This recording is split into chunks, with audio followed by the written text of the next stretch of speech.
2024 এবং 25 সালের টেস্ট পেপারকে পশ্চিমবঙ্গ মধ্যশিক্ষা পর্ষদ থেকে যে বিদ্যালয়ে টেস্ট পেপার দিয়েছে, সেই টেস্ট পেপার থেকে ভূগোলের যে পেজগুলো আছে 2 নম্বরে প্রথম প্রশ্ন কি যে পাদদেশীয় হিমবাহ, তাহলে 2 নম্বরে লিখতে হবে। দেখো ফার্স্টে আমি কি করি, সংজ্ঞা করি। সংজ্ঞায় তোমাকে লিখতে হবে উচ্চ অক্ষাংশে পর্বতের পাদদেশে, এটা পর্বতের পাদদেশে অবস্থিত হিমবাহকে পাদদেশীয় হিমবাহ বলা হবে। উদাহরণ দেখো, আলাস্কার মালাস্পিনা পৃথিবীর বৃহত্তম পাদদেশীয় হিমবাহ। তাহলে তোমাকে লিখতে হবে সংজ্ঞা, তারপর দেখো উদাহরণ করেছি, তারপরে আর আমি 2টো বৈশিষ্ট্য এখানে উল্লেখ করেছি। বৈশিষ্ট্য, প্রথম বৈশিষ্ট্য, দৈর্ঘ্য অপেক্ষা প্রস্থ সাধারণত বেশি হয়, আর পর্বতের পাদদেশের উষ্ণতা হিমাঙ্কের নিচে থাকা আবশ্যক, হিমাঙ্কের নিচে থাকতে হয়। তাহলে 2 নম্বরের সংজ্ঞা দিচ্ছ, উদাহরণ দিচ্ছ, আর 2টো ছোট বৈশিষ্ট্য দিচ্ছ, এইটুকু আর নয়। এবার চলো, তারপরে 2 নম্বরের প্রশ্ন হচ্ছে দেখো হিমশৈল। তাহলে হিমশৈল দেখো সেমভাবে একই স্ট্রাকচার, সংজ্ঞা প্রথমে বলতে হবে। মহাদেশীয় হিমবাহর প্রান্তভাগ ভেঙে উচ্চ অক্ষাংশে সমুদ্রে ভাসমান বিশাল আকার বরফের স্তূপকে বলা হয় হিমশৈল, ইংলিশে হচ্ছে আইসবার্গ। উদাহরণ কোথায় দেখা যায়, গ্রিনল্যান্ড ও আন্টার্কটিকা সমুদ্র সংলগ্ন অঞ্চলে এটা দেখা যায়। 2 নম্বরে তোমার হয়ে যাবে। 3 নম্বরে হচ্ছে মরুকরণ। 3 নম্বরে কি দিয়ে আছে, মরুকরণ। তাহলে মরুকরণ তোমাকে লিখতে হবে উষ্ণ মরুভূমির প্রান্তভাগে উৎপাদনশীল ভূমি ক্রমশ ঊষর মরুভূমিতে পরিণত হওয়ার প্রক্রিয়াকেই বলবে তোমরা মরুকরণ। অন্যভাবে কি বলা যায়, মরুভূমির ক্ষেত্রমান বৃদ্ধিকে বলা হয় মরু প্রসারণ বা মরুকরণ। আর একটা উদাহরণ দেবে তোমরা। উদাহরণ কি দিতে হবে, দেখো উদাহরণ কি দিচ্ছি, পৃথিবীর 35% জমি টোটাল ভূমিভাগের, আর ভারতের 25% ভূমি মরুকরণের গ্রাসে রয়েছে। সাহারা মরুভূমির দক্ষিণ প্রান্তে প্রতি বছর 5 থেকে 10 কিমি দক্ষিণ দিকে সরছে মরুকরণের জন্য। তোমার তাহলে সংখ্যা আর উদাহরণটা তোমাকে কোথায় হচ্ছে, আমি 2টো দিয়েছি, একটা পৃথিবীর দিয়েছি আর একটা দিয়েছি ভারতের। দেখো 4 নম্বরে জলবিভাজিকা। তো সংজ্ঞা স্ট্রাকচারটা দেখো, যে উচ্চভূমি 2 বা তার বেশি নদী অববাহিকা বা নদী গোষ্ঠীকে একে অপরের থেকে পৃথক করে তাকে বলা হবে জলবিভাজিকা। উদাহরণ দিচ্ছি দেখো, ভারতের প্রধান জলবিভাজিকা কি, বিন্ধ্য পর্বত। আর একটা তোমার ছবি দিয়েছি, দেখো এটা জলবিভাজিকা, উঁচু ভূমি, একটা উচ্চভূমি, আর 2টো নদী পৃথক করেছে, একটা ছবি দিয়েছি। তারপরে যে ইনসেলবাজ, তারপরে পড়েছে দেখো ইনসেলবাজ। তাহলে ইনসেলবাজ লেখার সময় দেখো কি লিখেছি আমি, সেই সংজ্ঞা। ফার্স্টে দেখো শুষ্ক বা মরু অঞ্চলে বায়ুর অবঘর্ষ ও অপসারণ ক্ষয়ের ফলে কঠিন শিলা গঠিত অনুচ্চ খাড়া ঢাল বিশিষ্ট মসৃণ গাত্রযুক্ত পায় গোলাকার টিলার ন্যায় পাহাড়কে বলা হবে ইনসেলবাজ। নামকরণ নিচে একটা ভূতত্ত্ববিদ এস পাসাজ এই ইনসেলবাজের নামকরণ করেন। হয়ে গেল। তারপরে 6 নম্বরে পর্যায়ন কাকে বলে, পর্যায়ন দেখো প্রথমে সেই আবার আগে স্ট্রাকচারে ফেলে দাও সংজ্ঞা। ক্ষয়সীমার সাপেক্ষে পৃথিবীর বন্ধুর ভূমিভাগের ক্ষয় বহন ও সঞ্চয় প্রক্রিয়ার দ্বারা সমতলীকরণের প্রক্রিয়াকে বলা হবে পর্যায়ন। আর কি দিয়েছি, পর্যায়ন শব্দটি প্রথম ব্যবহার করেছিলেন চেম্বারলিন ও সলিসবেরি। কাকে বলে আর কে কথাটি ব্যবস্থা প্রথমে ব্যবহার করেছিল সেটা দিলেই তোমার হয়ে যাবে। তারপরে তুমি দেখো অপসারণ কর্তৃক গর্ত বা অপসারণ গর্ত। অপসারণ সংজ্ঞা সে একইভাবে, মরুভূমিতে বায়ুপ্রবাহের দ্বারা শিথিল বালুকণা অপসারিত হয়ে স্থানটি ক্রমশ অবনমিত হয়ে যে ছোট বড় গর্তের সৃষ্টি হয় তাকে বলা হবে ব্লো আউট বা অপসারণ কর্তৃক গর্ত। এবার উদাহরণ একটা কি দেবে তোমরা, উদাহরণ দেবে। কি উদাহরণ দেবে, মিশরের কাতারা বিশ্বের বৃহত্তম অপসারণ কর্তৃক গর্ত, একটা এক্সাম্পল তোমরা দিয়ে দেবে। 8 নম্বর হচ্ছে বিন্দু। দেখো সেই স্ট্রাকচার সংজ্ঞা, আঁকাবাঁকা নদীর গতিপথে জলস্রোতের আঘাতে যে পারে বেশি ক্ষয় পায় তার বিপরীত পারে স্রোতের অভাবে সঞ্চয়কার ঘটে, উত্তালাকার, মৃদু ঢালু ও অল্প উঁচু হয়, একে বলা হয় ঢালু পাড়। নদীর এই ঢালু পাড়ের সঞ্চয়কে বলা হয় বিন্দু পাড়। হয়ে গেল। তারপর দেখো ষষ্ঠ ঘাতের সূত্র। তাহলে নদীর গতিবেগ দ্বিগুণ হলে তার বহন ক্ষমতা 2⁶ গুণ, অর্থাৎ 64 গুণ বৃদ্ধি পায়। নদীর গতিবেগের সাথে বহন ক্ষমতার এই সম্পর্ককেই বলা হবে ষষ্ঠ ঘাতের সূত্র। এবার উপস্থাপনা। 1842 খ্রিস্টাব্দে ডব্লিউ. হপকিন্স এটির উদ্ভাবন করেন।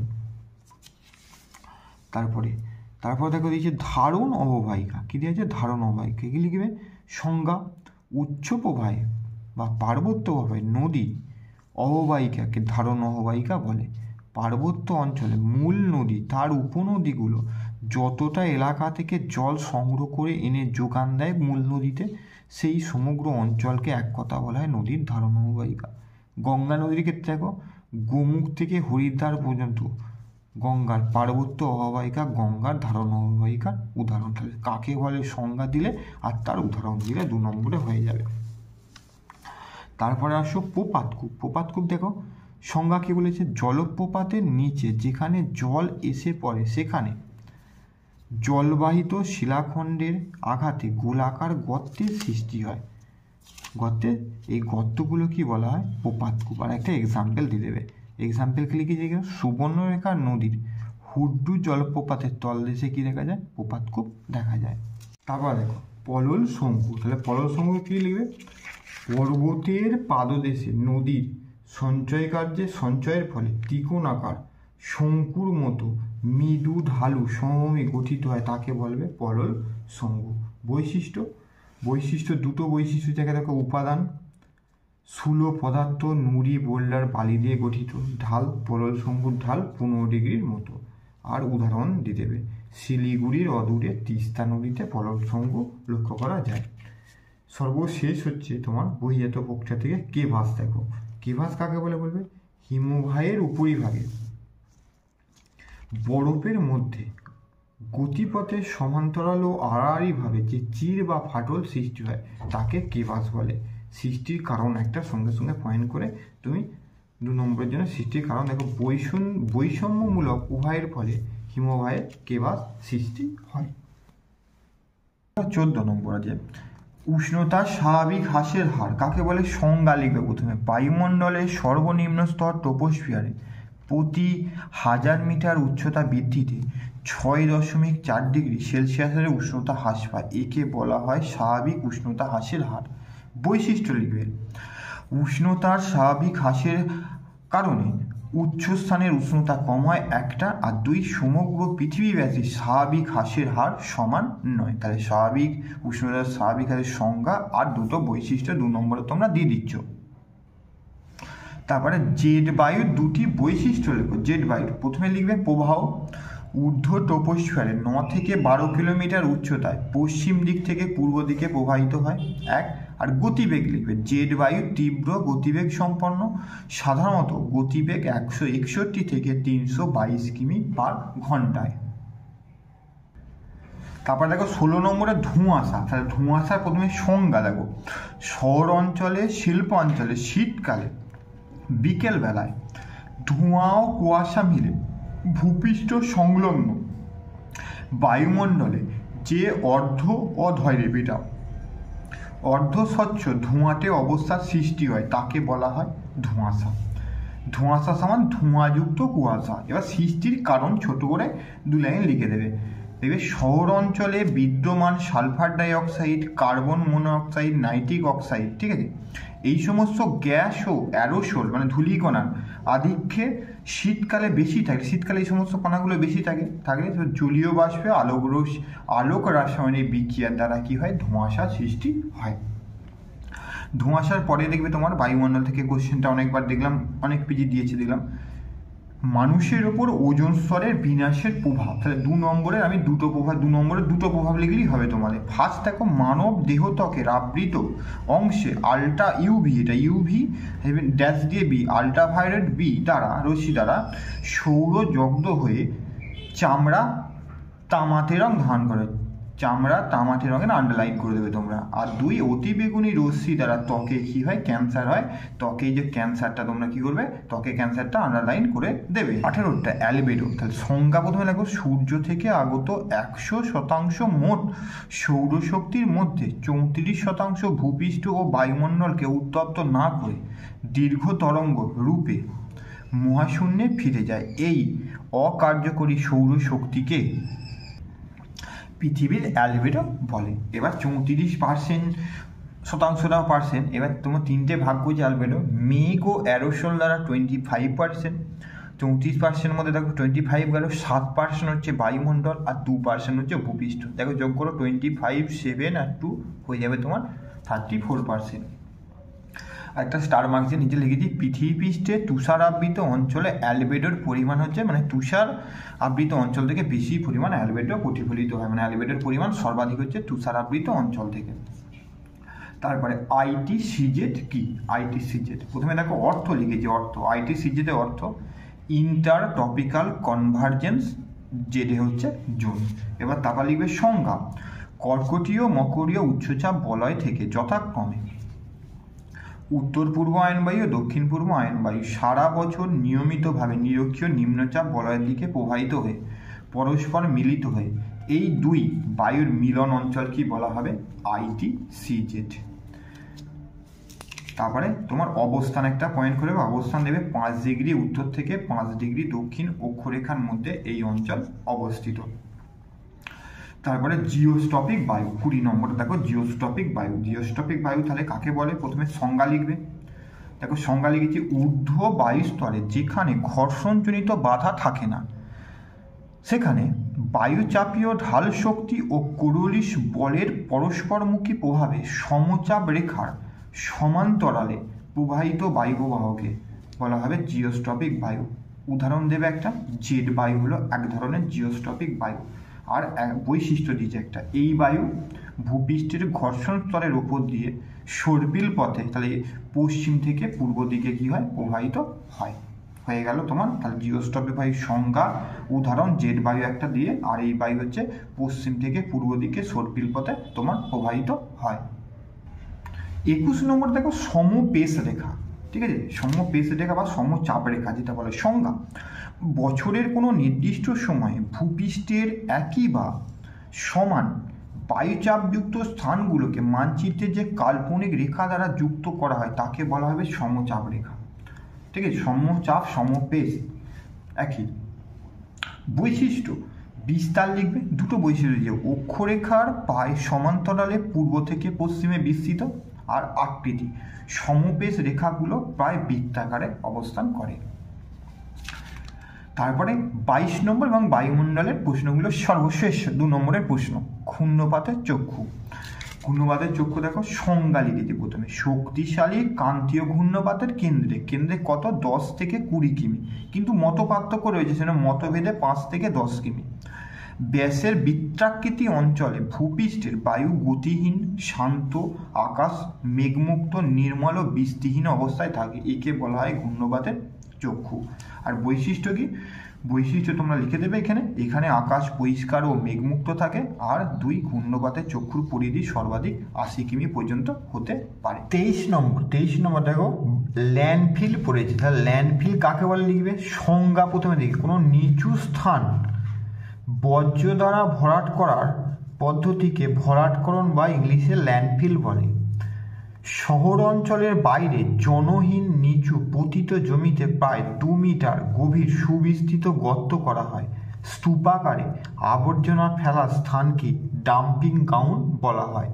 এই গর্তে জৈব ভঙ্গুর বর্জ্য জীবাণু দ্বারা বিয়োজিত হয়ে হিউমাস ও জৈব সারে পরিণত হয়। তারপর 24 নম্বর বর্জ্য ব্যবস্থাপনা কাকে বলে, বিভিন্ন বর্জ্যের পরিমাণ হ্রাস, বর্জ্যের পুনরুদ্ধার, বর্জ্যের পুনর্ব্যবহার, বর্জ্য প্রত্যাখ্যান, বর্জ্য পুনর্নবীকরণ ইত্যাদি সম্মিলিত প্রক্রিয়ার মাধ্যমে পরিবেশের অবনমন রোধ, মানব শরীরকে বিভিন্ন রোগের হাত থেকে মুক্তি, জীববৈচিত্র্য রক্ষা প্রভৃতির উদ্দেশ্য সাধনকে এক কথায় বলা হয় বর্জ্য ব্যবস্থাপনা।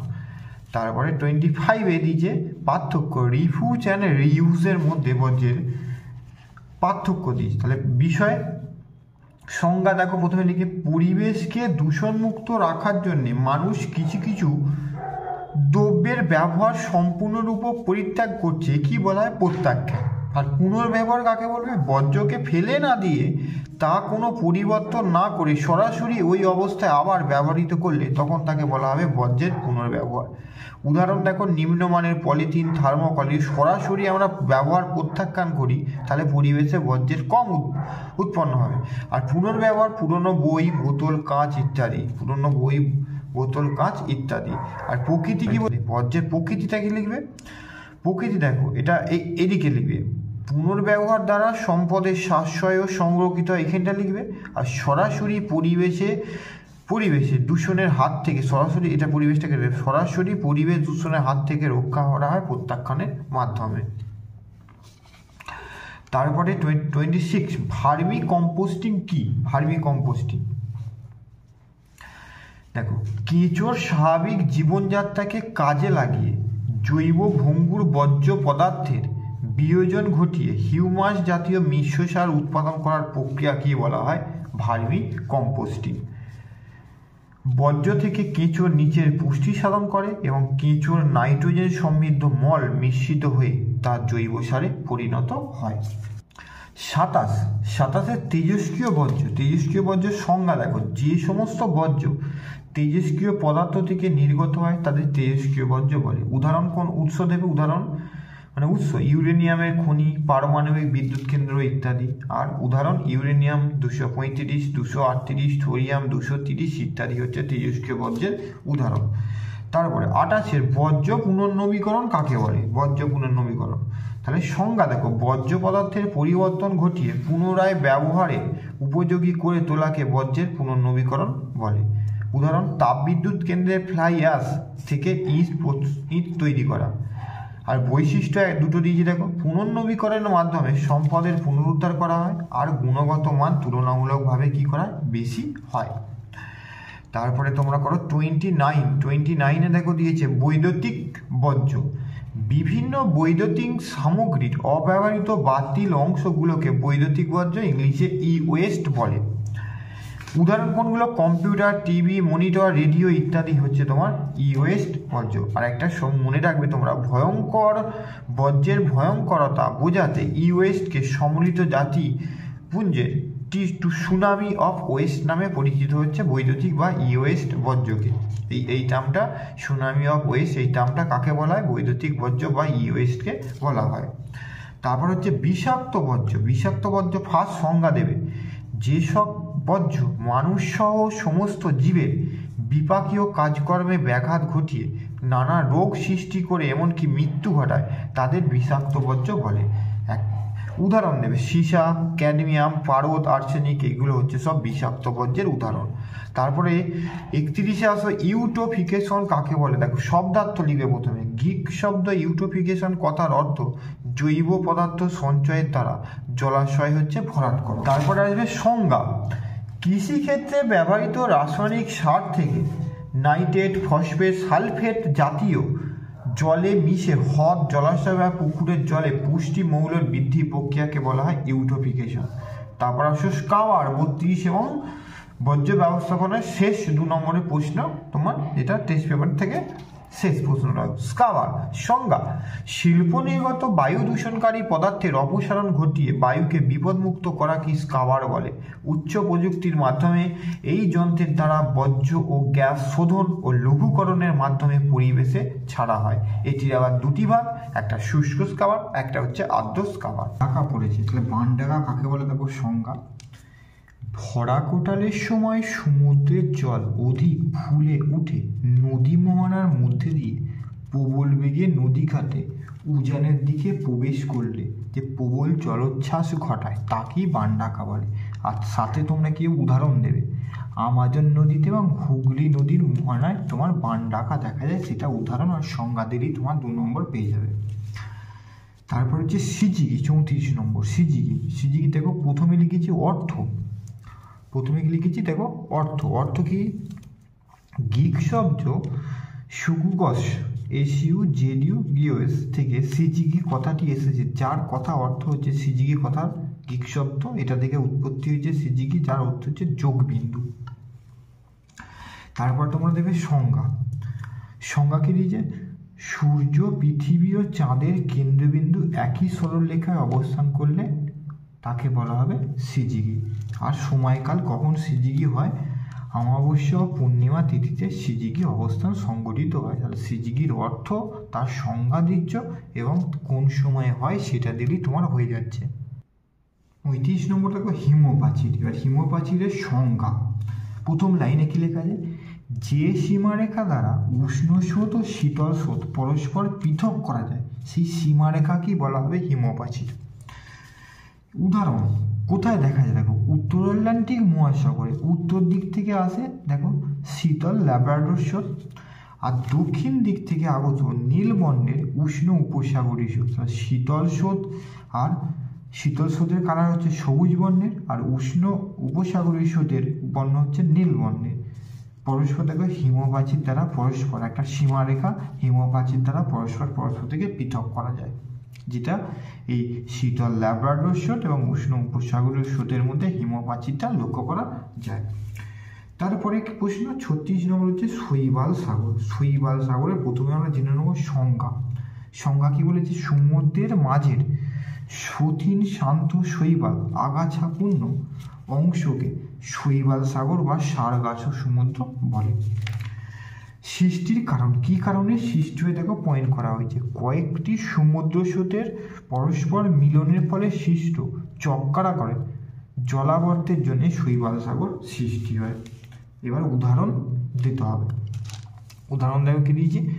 উত্তর আটলান্টিক মহাসাগরের মধ্যভাগে 4টি সমুদ্র স্রোত। ফার্স্ট দেখো উপসাগরীয়, সেকেন্ড উত্তর আটলান্টিক, থার্ড হচ্ছে ক্যানারি, আর ফোর্থ হচ্ছে উত্তর নিরক্ষীয় স্রোতের চক্রাকার মিলনের ফলে শৈবাল সাগর সৃষ্টি হয়েছে। এই 4টে সমুদ্র স্রোত মিলনের ফলে।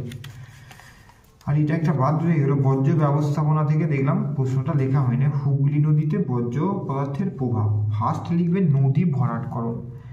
মহানগরীর নর্দমার পলি, কাদা, ভারী ধাতু, পুজো অর্চনার ফুল ইত্যাদি নদী গর্ভে জমে নদী গর্ভ কি হচ্ছে আস্তে আস্তে ভরাট হয়ে যাচ্ছে, মানে অগভীর হয়ে যাচ্ছে।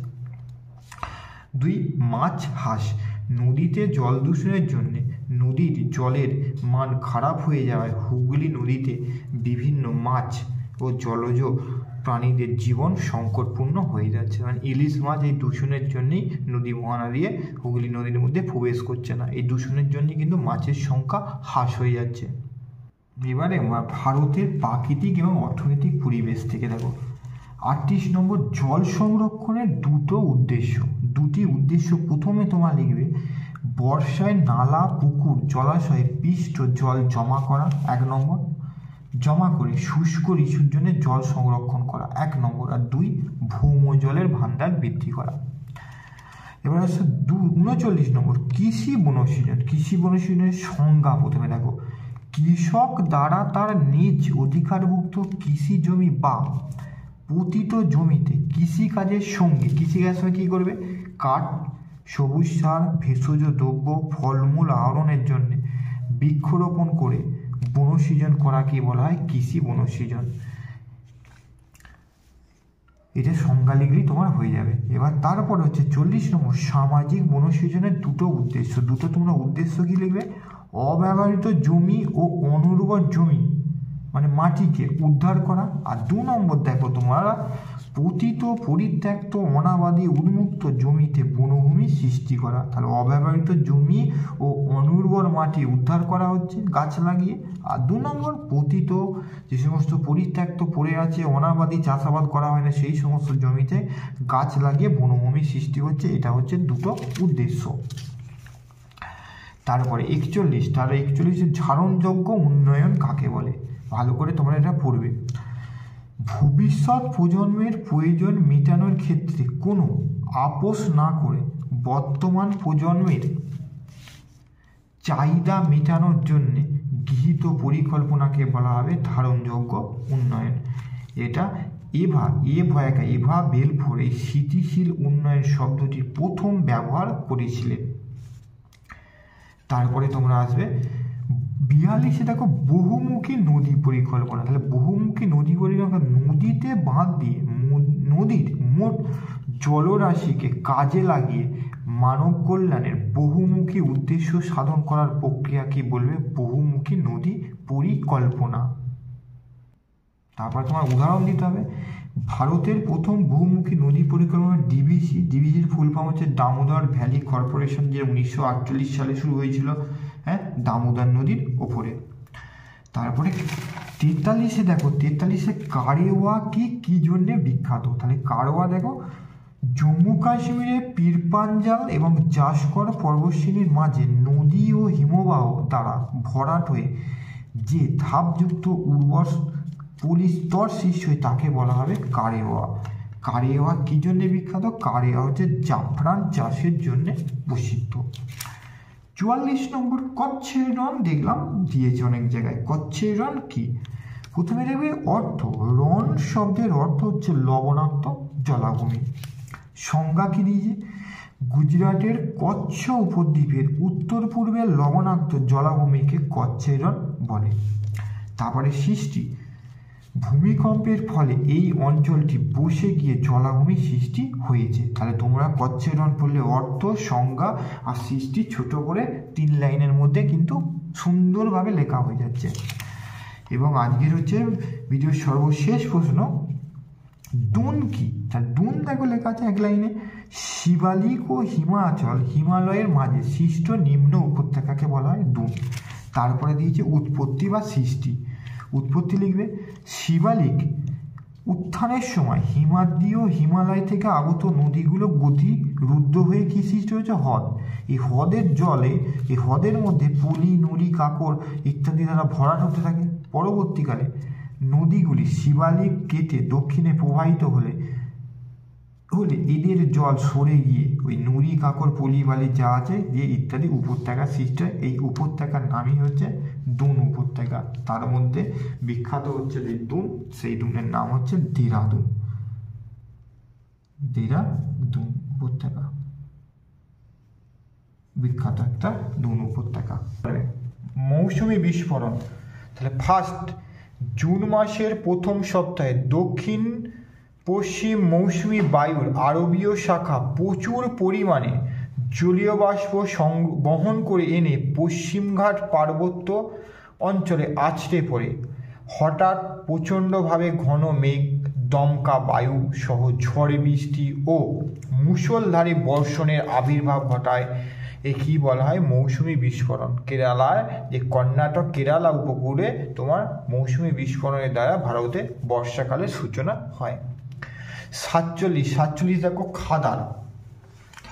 খাদার তোমরা কাকে বলবে? খাদার বলবে, দেখো সংজ্ঞা লিখেছি, গাঙ্গেয় সমভূমির নবীন পলিমাটিকে বলা হয় খাদার। বৈশিষ্ট্য, ফার্স্ট বৈশিষ্ট্য উর্বরতা। খাদার অত্যন্ত উর্বর মাটি।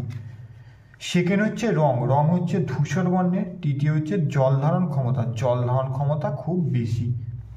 হয়ে গেল খাদার। আর কোথায় গিয়ে দেখা যায়? পাঞ্জাবে তোমার খাদার লক্ষ্য করা যায়। এক্সাম্পল একটা তুমি কোন রাজ্যে অবস্থান দেখা যায় সেইটা, বা গঙ্গা নদী তীরবর্তী অঞ্চলের একটা রাজ্য লিখে দিলেই হয়ে যাবে খাদার। 48 মালনাদ আর ময়দান, দেখলাম অনেক জায়গায় পড়েছে মালনাদ এবং ময়দান। আমি একদম পার্থক্য আকারে একদম উপস্থাপন করেছি, দেখে নাও, দুটো পার্থক্য তৈরি হয়ে যাবে একবারে। তাহলে মালনাদ অবস্থান কর্ণাটক মালভূমির পশ্চিম দিকে অবস্থিত হচ্ছে মালনাদ, আর ময়দান হচ্ছে কর্ণাটক মালভূমির পূর্ব দিকে অবস্থিত। অর্থ, মালনাদ শব্দটির অর্থ পাহাড়ি দেশ, আর ময়দান শব্দটির অর্থ হচ্ছে অনুচ্চ সমতল ভূমি। আর ভূপ্রকৃতি, এটি এক প্রকার ব্যবচ্ছিন্ন মালভূমি, আর ময়দান হচ্ছে এটি এক প্রকার সমপ্রায় ভূমি। তারপরে 49 ভারতের অভ্যন্তরভাগে অবস্থিত দুটি মিষ্টি জলের হ্রদের নাম। দেখো এখানে আমি 4টে হ্রদের নাম লিখেছি। কোলেরু হ্রদ যেটা অন্ধ্রপ্রদেশ রাজ্যে অবস্থিত, লোকটাক হ্রদ মণিপুর রাজ্যে অবস্থিত, উলার জম্মু কাশ্মীর, আর ডাল জম্মু কাশ্মীর। তাই এখানে দুটো লিখতে বলেছি, তোমরা দুটো লিখে ব্যাকিতে রাজ্যের নাম লিখে দেবে। তারপরে 50 কর্ণাটক মালভূমির দুটি ভূপ্রাকৃতিক অংশের নাম লেখো। দুটি ভূপ্রাকৃতিক অংশ, 1 নম্বর হচ্ছে মালনাদ আর 2 নম্বর হচ্ছে তোমার ময়দান। 51 জাইদ ফসল কাকে বলে? দেখো ভারতে গ্রীষ্মকালে যেসব শস্য চাষ করা হয় তাদেরকে জায়িদ শস্য বলে। উদাহরণ কি? আউশ ধান, বাদাম, পাট ইত্যাদি তোমরা লিখে দেবে। বৈশিষ্ট্য: ফেব্রুয়ারি ও মার্চ মাসে ফসলের বপন আর মে জুন মাসে ফসল ঘরে তোলা হয়। জল কম লাগে আর কিছুটা জলসেচের প্রয়োজন হয় এই জায়িদ ফসলে। তোমাকে শুধু কাকে বলে আর নাম লিখে দিলেই তোমরা 2 নম্বর পেয়ে যাবে। এবার দেখো 52 সবুজ বিপ্লব কাকে বলে? সবুজ বিপ্লব ভারতবর্ষে 1960-এর দশকে কৃষিক্ষেত্রে উচ্চ ফলনশীল বীজ, রাসায়নিক সার, কীটনাশক যন্ত্রপাতির ব্যবহারের মাধ্যমে কৃষির উৎপাদনশীলতা অভাবনীয় উন্নতি ঘটে। একেই বলা হয় সবুজ বিপ্লব। ভারতে ডক্টর এম.এস. স্বামীনাথনের নেতৃত্বে পাঞ্জাব ও হরিয়ানার সবুজ বিপ্লবের সূচনা হয়েছিল। এতে গম তথা দানাশস্য জাতীয় ফসলের উৎপাদনের অভাবনীয় ফলন বৃদ্ধি হয়েছিল। 53 যে মানুষ ও জমির অনুপাত। সাধারণত প্রতি বর্গ কিলোমিটার এলাকায় বসবাসকারী সাংস্কৃতিক গুণাবলী যুক্ত মোট জনসংখ্যাকে মানুষ জমির অনুপাত বলা হয়। তাহলে প্রতি বর্গ কিলোমিটারে মোট জনসংখ্যা ও কার্যকরী জমির অনুপাতকে এক করতে বলা হয় মানুষ জমির অনুপাত। এটা লিখলেও হবে। উদাহরণ কি? 2011 সালে ভারতের মানুষ জমির অনুপাত হচ্ছে প্রতি বর্গ কিলোমিটার দেখো 428 জন, প্রতি বর্গ কিলোমিটার 428 জন। 54 একটি বনজ প্রাণীভিত্তিক শিল্পের উদাহরণ দাও। তোমরা লিখে দেবে বনজ 3টে লিখেছি, কাগজ, রবার আর দেশলাই। আর বাণিজ্য ভিত্তি লিখেছি দুগ্ধ শিল্প, মাংস প্যাকিং, পশম, চর্ম। যে কোনো তোমরা একটা লিখতে বলেছে, একটা লিখবে তোমরা। তারপরে জীবিকা সত্তাভিত্তিক কৃষি। তাহলে জীবিকা সত্তাভিত্তিক ভারতের কৃষি ব্যবস্থায় উৎপন্ন ফসলের অধিকাংশ কৃষকেরা নিজেদের জীবন ধারণের প্রয়োজনে চাষ করে থাকেন। বাজারে বিক্রির উদ্দেশ্যে উৎপাদন হয় না, তাই ভারতের কৃষিকে জীবিকা সত্তাভিত্তিক কৃষি বলে। 56 ভারতের প্রধান আভ্যন্তরীণ জলপথ যুক্তকারী কেন্দ্র দুটির নাম লেখো। তোমরা আমি ছকের মাধ্যমে লিখে দিয়ে দেখো। নম্বর 1 NW1 মানে ন্যাশনাল ওয়াটারওয়ে। নদী হচ্ছে গঙ্গা নদীতে অবস্থিত, দৈর্ঘ্য হচ্ছে 1620 আর দুটো স্থানে তোমার হলদিয়া আর এলাহাবাদ। 57 আধুনিক যোগাযোগের দুটি সমস্যা। আধুনিক যোগাযোগে ফার্স্ট হচ্ছে সংযোগ সমস্যা। জরুরি প্রয়োজনে বা ব্যস্ততম মুহূর্তে সর্বদা সঠিক সময়ে সংযোগ পাওয়া যায় না একটা। তোমরা আরেকটা লিখবে এখান থেকে 3 নম্বর পয়েন্টটা আগে লিখবে। সামাজিক অবক্ষয়, অল্প বয়স্কদের মধ্যে মাত্রা অতিরিক্ত মোবাইল ফোন ব্যবহার করার প্রবণতা দিন দিন বেড়ে সামাজিক অবক্ষয় ঘটাচ্ছে। তারপরে ফোনে কথা বলতে বলতে যে কোনো স্থানে দুর্ঘটনা, রোগ ব্যাধি, দীর্ঘ ফোন ব্যবহার করে ব্রেন টিউমার হচ্ছে। আর একটা এখান থেকে তোমরা তথ্য পাচার লিখেছিলাম একা দেশের নিরাপত্তা সংক্রান্ত নানা তথ্য ও শত্রু দেশে উগ্রপন্থীদের নিকট পাচার হয়ে যাচ্ছে। এটা একটা সমস্যা। সোনালী চতুর্ভুজ ভারতের প্রধান 4টি মেগা সিটি শহর দিল্লি, মুম্বাই, চেন্নাই, কলকাতা সংযোগকারী 5846 কিমি দীর্ঘ 4-6 লেনযুক্ত যে দ্রুতগামী জাতীয় সড়ক যোগাযোগ দ্বারা সংযুক্ত করা হয়েছে তাকে বলা হবে সোনালী চতুর্ভুজ। এবার হচ্ছে উত্তর দক্ষিণ করিডোর। দেখো উত্তর দক্ষিণে বলছে উত্তরে জম্মু কাশ্মীরের শ্রীনগর থেকে দক্ষিণে কন্যাকুমারী পর্যন্ত 4000 কিমি দীর্ঘ 6 চ্যানেল যুক্ত অতি দ্রুতগামী জাতীয় সড়কপথকে উত্তর দক্ষিণ করিডোর বলে, যেটা NH44 নামে পরিচিত। NH44 ন্যাশনাল হাইওয়ে 44 নামে পরিচিত। সর্বশেষ প্রশ্ন হচ্ছে অনুসারী শিল্প কাকে বলে? দেখো সংজ্ঞা: বৃহদায়তন মূল শিল্পে উৎপাদিত শিল্পদ্রব্য বা কাঁচামাল ব্যবহার করে তার আশেপাশে যেসব অসংখ্য ছোট ছোট শিল্প গড়ে ওঠে তাদেরকে অনুসারী শিল্প বলে। উদাহরণ দিয়ে দেবে পেট্রোরসায়ন শিল্প থেকে উৎপন্ন প্লাস্টিক, রবার, কৃত্রিম তন্তু, এগুলো হচ্ছে তোমার অনুসারী শিল্পের উদাহরণ। প্রথম 3 মার্কসের প্রশ্ন দেখো, নদী মোহনায় বদ্বীপ গড়ে ওঠে কেন?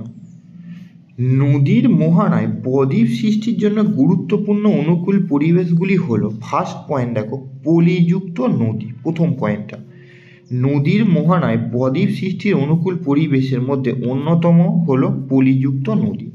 নদীতে পলির পরিমাণ অনেক বেশি হলে তবেই সমুদ্রগর্ভে ধীরে ধীরে পলি সঞ্চিত হয়ে বদ্বীপ গড়ে উঠবে বা গঠিত হবে।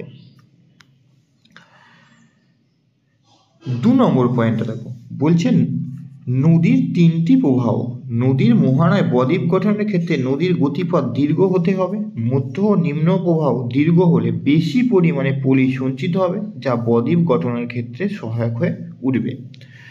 উপনদীর সংখ্যা 3 নম্বরটা, মূল নদীর সঙ্গে উপনদীগুলো যুক্ত হয়ে প্রচুর পরিমাণে পলি বহন করে, যা মূল নদীতে পলির পরিমাণ বৃদ্ধি করে, ফলে বদ্বীপ গঠনের কাজকে আরও সহায়তা করে। 4 নম্বর হচ্ছে জোয়ার ভাটার প্রকোপ। মোহনায় জোয়ার ভাটার প্রকোপ কম থাকলে পলি রাশি অপসারিত হতে পারে না, যা বদ্বীপ গঠনের সহায়তা করে। 5 নম্বর, অধিক লবণাক্ত জল। মোহনায় সমুদ্র জল অধিক লবণাক্ত হলে দুটো পলি রাশি জমাটবদ্ধ হয়ে বা থিতিয়ে পড়ে, যা বদ্বীপ গঠনের কাজকে সাহায্য করে বা ত্বরান্বিত করে। এই তোমার 4টে মতো পয়েন্ট, 3টে থেকে 4টে পয়েন্ট ভালো করে লিখলেই তোমার 3 মার্কসের হয়ে যাবে। দেখলাম ডব্লিউবি যে পর্ষদের যে টেস্ট পেপারটা দিয়েছে, সেই পর্ষদের টেস্ট পেপার থেকে অনেক পেজই আছে। বর্জ্য ব্যবস্থাপনার শিক্ষার্থীর ভূমিকা। তাহলে বর্জ্য ব্যবস্থাপনার শিক্ষার্থী যা যা করবে সেগুলি হলে, ফার্স্ট, প্রত্যাহ বর্জ্য পদার্থের অপসারণ। ফার্স্ট, শিক্ষার্থীরা প্রতিদিন তাদের চারপাশের পরিবেশে জমে থাকা বর্জ্যের অপসারণ করবে। এক্ষেত্রে তারা বর্জ্য পদার্থগুলো নির্দিষ্ট জায়গায় জমা করবে এবং শহর অঞ্চলে বা পুরসভা থেকে বর্জ্য পদার্থ নিয়ে যাওয়ার সময় যে গাড়ির ব্যবস্থা করা হয় তাতেই প্রতিদিনের বর্জ্য পদার্থগুলো ফেলবে। ফার্স্ট পয়েন্ট হচ্ছে বর্জ্য পদার্থ অপসারণ, প্রত্যাহ। সেকেন্ড পয়েন্ট দেখো, গৃহ ও বিদ্যালয় পরিষ্কার করা। বলছে শিক্ষার্থীরা তাদের বাড়ি ও বিদ্যালয়ের আনাচে কানাচে পড়ে থাকা বর্জ্য পদার্থগুলো সরিয়ে দিয়ে জায়গাগুলোকে বর্জ্যমুক্ত করবে। এক্ষেত্রে বিদ্যালয়ে প্রতি সপ্তাহে নির্দিষ্ট দিনে বর্জ্য পদার্থ অপসারণে কর্মসূচি গ্রহণ করা যেতে পারে।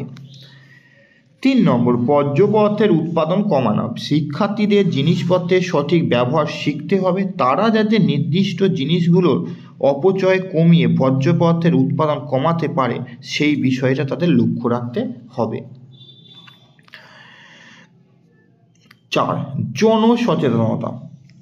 বর্জ্য পদার্থগুলো সঠিক স্থানে ফেলা, বর্জ্য পদার্থের পরিমাণ হ্রাস, বর্জ্য পদার্থের পুনর্ব্যবহার, বর্জ্য পদার্থ থেকে কম্পোস্ট সার, বায়োগ্যাস তৈরিতে প্রভৃতির উপযোগিতা সম্পর্কে বিদ্যালয়ের আশেপাশে, বাড়ির আশেপাশে শিক্ষার্থীরা পোস্টার, প্ল্যাকার্ড তৈরি লাগাবে। এছাড়াও পথনাটিকা, সেমিনার, আলোচনা সভার মধ্যে দিয়ে আলোচনা করে জনসচেতনতা বৃদ্ধি করার চেষ্টা করবে। আর 5 নম্বর পয়েন্ট দেখো দিয়েছে পরিচ্ছন্নতা ও রোগ মুক্তি। তাহলে পরিবেশ পরিচ্ছন্নতায় রোগ মুক্তি ঘটে, এটা শিক্ষার্থী এই স্লোগান তুলবে। এতে বিদ্যালয় পরিবেশের সাথে শিক্ষার্থীদের গৃহ পরিবেশের যত্র বর্জ্য ফেলা দেয়া বন্ধ করতে হবে। তৃতীয় প্রশ্ন, বর্জ্য ব্যবস্থাপনা 3R 4R 5R। দেখলাম কোনো জায়গায় দিয়েছে 3R, কোনো জায়গায় দিয়েছে 4R। আমি তাহলে এই জন্য একদম 5R লিখে দিলাম। ঠিক আছে, তাহলে এখানে 3R বা 4R যেহেতু পড়েছে, তাহলে তোমরা 3R 4Rটাই বেশি করে করবে। তাহলে ইন্ট্রোডাকশন পর্ব একবার কি দেওয়া আছে দেখে নেবে একবার, দিয়ে তোমাকে একবারে 3R-এ ঢুকে যাবে। 3R-এ ফার্স্ট পয়েন্ট হচ্ছে বর্জ্যের পরিমাণগত হ্রাস, রিডিউস, যেটা ইংলিশে হচ্ছে। অনেক সময় মানুষ প্রয়োজনে অতিরিক্ত জিনিস ব্যবহার করে।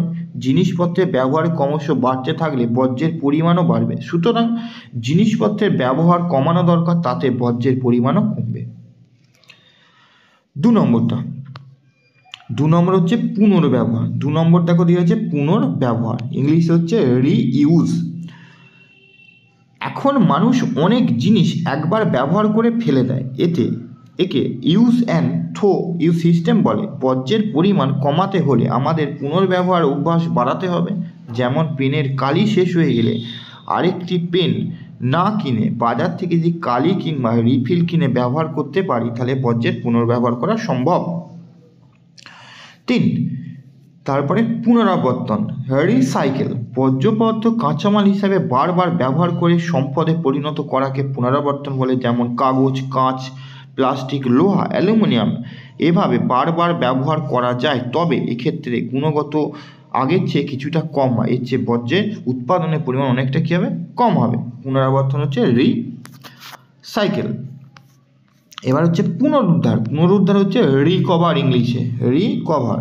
তাহলে এই পদ্ধতিতে বর্জ্য থেকে নতুন কোনো জিনিস তৈরি করা হয়, যেমন তাপবিদ্যুৎ কেন্দ্রের ফ্লাই অ্যাশ বাড়ির ইট তৈরিতে কাজে লাগে। আর প্রত্যাখ্যান তুমি সরাসরি রিফিউজ, ইংলিশটা হচ্ছে রিফিউজ। বর্তমানে ফোরারের সঙ্গে আরেকটু আর যুক্ত করা হয়েছে, বলা হয় প্রত্যাখ্যান বা রিফিউজ। মানুষকে কিছু কিছু দ্রব্যের ব্যবহার সম্পূর্ণভাবে পরিত্যাগ করতে হবে, যেমন নিম্নমানের পলিথিন বা ক্যারি ব্যাগ। তাহলে তোমরা এখানে 4R বললে রিকভার পর্যন্ত, আর 5R বললে তার সাথে প্রত্যাখ্যান বা রিফিউজটা যুক্ত করে দিচ্ছ। তারপর আরেকটা প্রশ্ন দেখলাম পর্ষদের টেস্ট 3 মার্কসের, বর্জ্য ব্যবস্থাপনার প্রয়োজনীয়তা অনেক পেজে কভার করেছে কিন্তু প্রশ্ন। তাহলে ক্রমাগত বর্জ্যের পরিমাণ বৃদ্ধি, সেই সঙ্গে বর্জ্য ফেলার স্থানের অভাব, পরিবেশ দূষণের কুপ্রভাব আমাদের উপরে পড়ছে। ফার্স্ট, দূষণ হ্রাস ও নিয়ন্ত্রণ। বর্জ্য থেকে বায়ু, জল, মাটি যার প্রভাবে জীবজগতের উপরে পড়ে, এর মাটি, জল ইত্যাদি দূষিত হচ্ছে, এর প্রভাব জীবজগতের ওপরে পড়ছে। এর পরিণতি স্বরূপ অনেক সামাজিক ও অর্থনৈতিক সমস্যা দেখা যায়। সঠিক ব্যবস্থাপনার ফলে দূষণ হ্রাস ও নিয়ন্ত্রণ করা সম্ভব। 2, সম্পদের পুনরুদ্ধার। 2 নম্বর পয়েন্টটা, বর্জ্য থেকে পুনর্নবীকরণ ও পুনর্ব্যবহারের মাধ্যমে সম্পদ পুনরুদ্ধার করার ফলে পৃথিবীতে গচ্ছিত সম্পদের ভাণ্ডার রক্ষা করা সম্ভব হবে। 3, শক্তির পুনরুদ্ধার। অপুনঃচক্রী বর্জ্য পদার্থ থেকে অবায়ুজীবী পচনের মাধ্যমে মিথেন গ্যাস উৎপন্ন করা যায়, কিংবা কিছু কিছু বর্জ্য পুরানো তাপ থেকে বিভিন্ন প্রক্রিয়ায় বিদ্যুৎ উৎপাদন বা শক্তি উৎপাদন করা হয়। এই বিদ্যুৎ রাস্তায় আলো জ্বালাতে বা গ্রাম অঞ্চলে বিদ্যুৎ সরবরাহ করা হয়। বর্জ্য থেকে প্রাপ্ত বিদ্যুতের মাধ্যমে শক্তি সম্পদে ব্যবহার করা সম্ভব হয়। 4 নম্বর, রোগের প্রকোপ হ্রাস। বর্জ্য ব্যবস্থাপনা করা হলে দূষণ কমে যায়, তখন বায়ুবাহিত, জলবাহিত রোগের প্রকোপ হ্রাস পায়। আর দৃশ্য দূষণ হ্রাস, বর্জ্যের স্তূপ অন্যান্য দূষণের পাশাপাশি শব্দ দূষণও ঘটায়, যা অস্বাস্থ্যকর পরিবেশ তৈরি করে। তাই মানসিক স্বাস্থ্যের উন্নতি ঘটাতে বর্জ্য ব্যবস্থাপনা অত্যন্ত প্রয়োজনীয়। এই 5টা তোমাকে 4টে মতো থেকে 5টা লিখলেই তোমার 3 নম্বরের হয়ে যাবে। তারপরে পশ্চিমবাহিনী নদীগুলোতে কেন বদ্বীপ সৃষ্টি হয়নি? তাহলে দেখো, ভারতের পশ্চিম উপকূলে আরব সাগরে পতিত নদীগুলো পশ্চিমবাহিনী নদী বলে। পশ্চিমবাহিনী নদীগুলোর মধ্যে নর্মদা, তাপ্তি নদী উল্লেখযোগ্য, যে নদী মোহনায় বদ্বীপ সৃষ্টি হয়নি। ফার্স্ট, 1 নম্বর, মোহনা অংশে খাড়া ভূমিঢাল।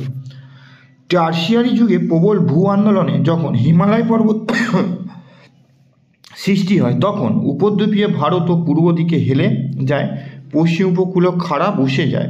এর জন্য আরব সাগরের মহিষোপনে গভীর ও খাড়া ঢালে বিস্তৃত। এই কারণে মোহনা অংশে নদীগুলো জোর প্রবাহ বজায় রেখে আরব সাগরে মিলিত হয়েছে, তাই কোনো বদ্বীপ সৃষ্টি হয়নি। একটা পয়েন্ট। 2 নম্বর হচ্ছে স্বল্প দৈর্ঘ্য বিশিষ্ট এবং কম সংখ্যক উপনদী। তাহলে পশ্চিমবাহিনী নদীগুলো দৈর্ঘ্যপ্রস্থ মানে কম, বিস্তার কম এখানে, ফলে এদের জলে পলির পরিমাণও কম, বদ্বীপ সৃষ্টি হয় না। আর উপনদীর সংখ্যা কম হলে পলির পরিমাণও কম হয়ে বদ্বীপ সৃষ্টি হয়নি। 3 নম্বর, কঠিন শিলার উপর প্রভাব। কঠিন শিলার উপরে মূলত মালভূমি ক্ষয় প্রতিরোধকারী গ্রানাইট ও ব্যাসল্ট জাতীয় শিলা দিয়ে গঠিত হওয়ায় ভূভাগের উপর দিয়ে প্রবাহিত হয়েছে। তাহলে কঠিন শিলার উপর ক্ষয় কম হবে, পলির যোগানও কম হবে, সেজন্য বদ্বীপ গড়ে উঠতে পারেনি। তারপরে অরণ্য সংরক্ষণের প্রয়োজনীয়তাগুলি সম্পর্কে লেখো। তাহলে অরণ্য সংরক্ষণের প্রয়োজনীয়তাগুলো বিশেষ গুরুত্বপূর্ণ। 1, মৃত্তিকা ক্ষয় রোধ ও বন্যা ও খরা প্রতিরোধ। তাহলে উদ্ভিদের শিকড়ে মাটিকে শক্ত করে ধরে রাখে, মৃত্তিকার ক্ষয় রোধ করে। আবার বনভূমি কমে গেলে বৃষ্টিপাতের অভাবে কী হয়, খরা হয়। এছাড়া অরণ্য হ্রাসের জন্যে যে মৃত্তিকা ক্ষয় হয়, তার জন্যে নদী খাত ভরে যায়, বন্যা সৃষ্টি হয়। এইসব কারণে তোমাকে অরণ্য সংরক্ষণ করতে হবে। 2 নম্বর, মরুভূমির সম্প্রসারণ রোধ আর ভৌম জলের ভাণ্ডার পূর্ণ রাখা। তাহলে মরুভূমি সংলগ্ন এলাকায় বনভূমি নষ্ট হলে বায়ুপ্রবাহ বনভূমিতে বাধা না পেয়ে মরু অঞ্চলে মাটিকে ক্রমাগত উড়িয়ে নিয়ে গিয়ে মরু সম্প্রসারণ ঘটায়। আবার উদ্ভিদের শিকড় মাটির সংযোগস্থল দিয়ে বৃষ্টির জল মাটিতে প্রবেশ করলে ভৌম জলের ভাণ্ডার বাড়ায় বা বৃদ্ধি করে। আবহাওয়া ও জলবায়ুর নিয়ন্ত্রণ ও বাস্তুতান্ত্রিক ভারসাম্য রক্ষা। অরণ্যর পরিমাণ কমলে বায়ুমণ্ডলের উষ্ণতা বাড়ে ও বৃষ্টিপাতের পরিমাণ কমে, বাতাসে আর্দ্রতা কমে গিয়ে শুষ্কতার পরিমাণও বৃদ্ধি পায়।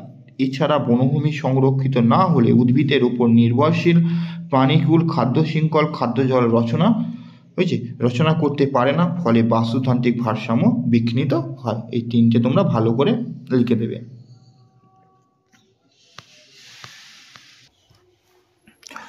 এবার আমরা আলোচনা করব ভূসমলয় এবং সূর্য সমলয় উপগ্রহের মধ্যে পার্থক্য।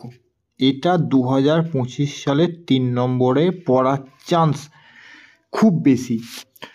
দেখো প্রথমে তাহলে আবর্তন, পৃথিবীর আবর্তন গতি সমান সময়ে পশ্চিম থেকে পূর্বে আবর্তন করে, এগুলোকে Equatorial orbital satellite SATM satellite বলে। আর উত্তর থেকে দক্ষিণে পৃথিবীকে আবর্তন করে, তাই এদের বলা নিয়ার পোলার স্যাটেলাইট।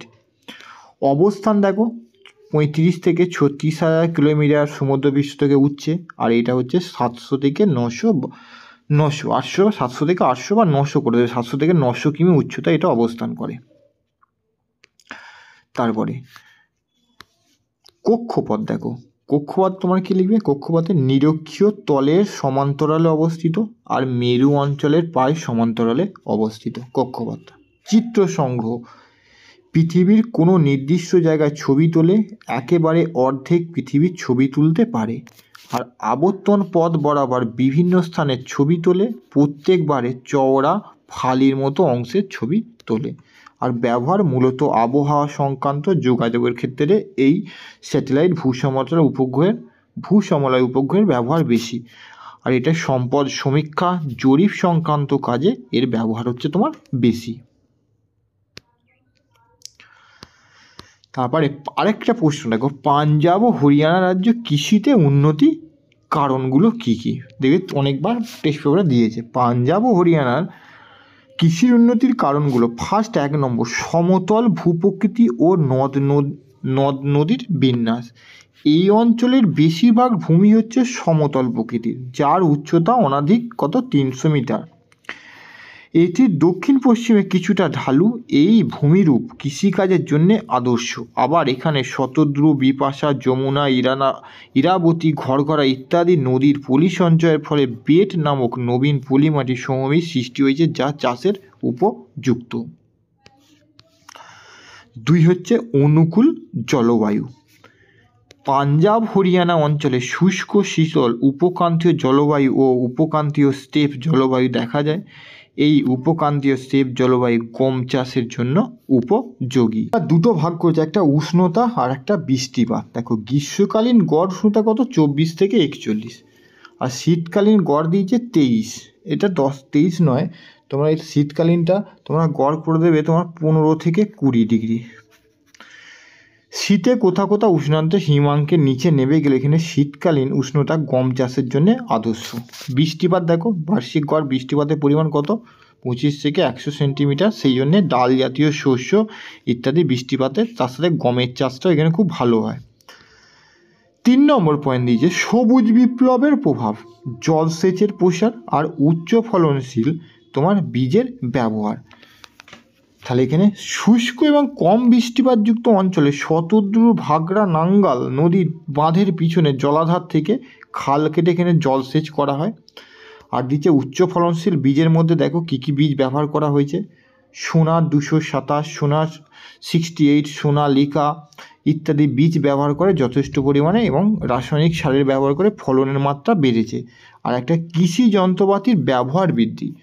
সবুজ বিপ্লবের ফলে পাঞ্জাব হরিয়ানায় কৃষিক্ষেত্রে ট্রাক্টর, হারভেস্টার পাওয়ারের ফলে পাঞ্জাব হরিয়ানা যথেষ্ট পরিমাণে ফসলের উৎপাদন কী হয়েছে, বৃদ্ধি হয়েছে। তোমরা এই 3 থেকে 4 পয়েন্ট লিখে দেবে।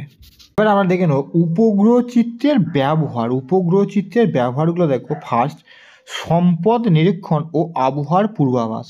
কোনো অঞ্চলের প্রাকৃতিক সম্পদ নিরীক্ষণ, ভূগর্ভস্থ জলসম্পদ মূল্যায়নে উপগ্রহ চিত্র ব্যবহৃত হয়। আবার ঝড়ের গতিবিধির ওপর নজর রাখা, বৃষ্টিপাতের বন্টন, আবহাওয়ার পূর্বাভাস ইত্যাদি ক্ষেত্রে উপগ্রহ চিত্র ব্যবহার করা হয়। 2. ভূমি ব্যবহার মানচিত্র প্রস্তুত। ভূমি ব্যবহার ও শ্রেণীবিভাগ ভূমির আবরণ মানচিত্র তৈরিতে ব্যবহার করা হয়। এছাড়া ভূমি কী উদ্দেশ্যে ব্যবহৃত হচ্ছে সেটি চিহ্নিতকরণে উপগ্রহ চিত্র ব্যবহার করা হয়। হ্যাঁ, যেমন এক্সাম্পল কার্টোস্যাট, IRSP ইত্যাদি নাম তোমরা লিখে দেবে। প্রাকৃতিক দুর্যোগের মোকাবিলা ও পরিবহন ও যোগাযোগ ব্যবস্থার ক্ষেত্রে দেখো, উপগ্রহ চিত্রের মাধ্যমে প্রাকৃতিক দুর্যোগের চরিত্র, ব্যাপকতা ও দুর্যোগ কবলিত অঞ্চল চিহ্নিতকরণ করে দ্রুত ব্যবস্থা নেওয়া যায়। পাশাপাশি পরিবহন ও যোগাযোগ ব্যবস্থার নকশা প্রস্তুত ক্ষেত্রেও সাহায্য করে। টেলিফোন পরিষেবা হলো সম্পূর্ণ উপগ্রহ ভিত্তিক।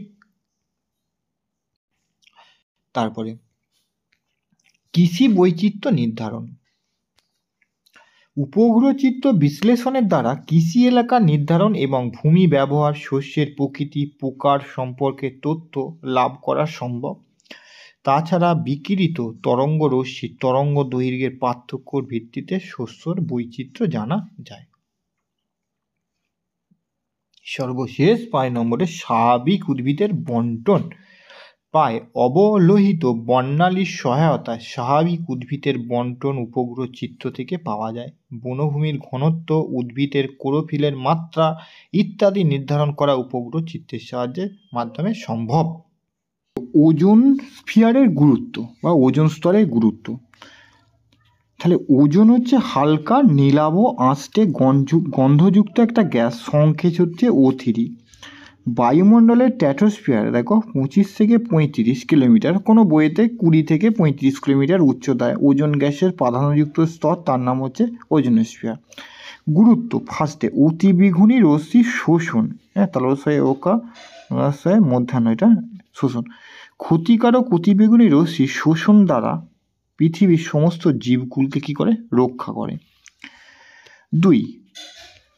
তাপের প্রবাহ রোধ। তাপ শোষণের দ্বারা ওজোন স্তর প্রাকৃতিক সৌর পর্দার ভূমিকা পালন করে। ওজোন স্তর থাকায় বায়ুমণ্ডলের নিম্ন স্তর এবং ভূপৃষ্ঠ অধিক তাপমাত্রা থেকে রক্ষা পায়। 3 নম্বর রোগ মুক্তি।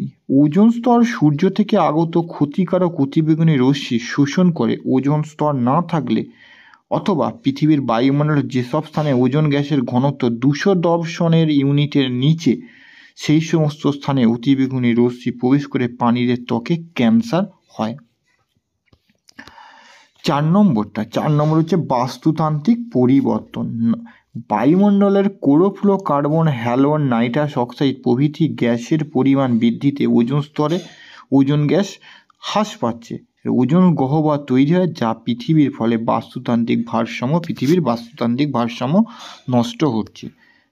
আরেকটা ওজোন স্তর বিনাশের কারণ দেখো, ফার্স্ট একটা প্রাকৃতিক কারণ অগ্নুৎপাত, বজ্রপাত প্রভৃতি প্রাকৃতিক ঘটনা ওজোন স্তর কিছুটা নষ্ট হচ্ছে। 2 নম্বর হচ্ছে রাসায়নিক বিক্রিয়া। দেখো, অতিবেগুনি রশ্মির প্রভাবে রাসায়নিক বিক্রিয়ার দ্বারা ওজোন অণু ভেঙে অক্সিজেন অণু ও পরমাণু উৎপন্ন করছে, ফলে ওজোন স্তর ক্ষয়প্রাপ্ত হচ্ছে।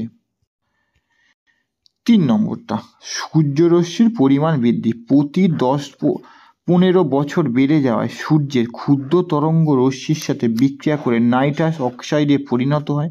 নাইট্রাস অক্সাইড রাসায়নিক বিক্রিয়ার দ্বারা ওজোন স্তর ক্ষয় করে। 2. ঊর্ধ্বস্তরে বায়ু সঞ্চালন।